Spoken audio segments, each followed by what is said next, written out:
external rotation with a dumbbell. It's just like all of the external rotation stuff, but I've got a nice wall here that's basically propping me up and keeping me perfect.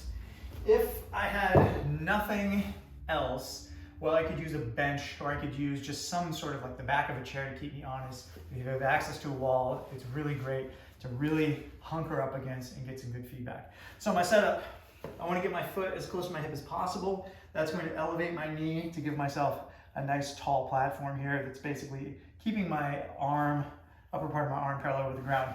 If you've got short limbs and you're down here, not the end of the world, but ideally I'm up like so that I get true 90-degree abducted external rotation. If you lack mobility, again, that's totally fine. You're doing your best here. Once I grab my dumbbell, I want to think of having my shoulder as glued to the wall as possible.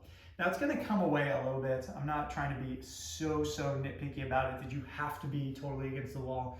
But the idea is that the wall also gives me feedback to not allow this. Super common.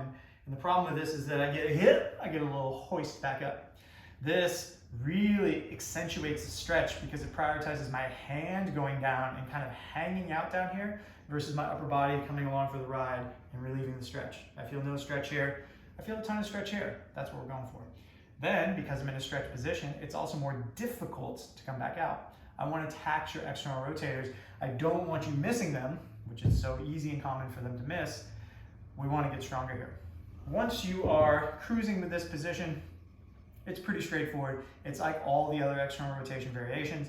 I control, get a stretch, come back up.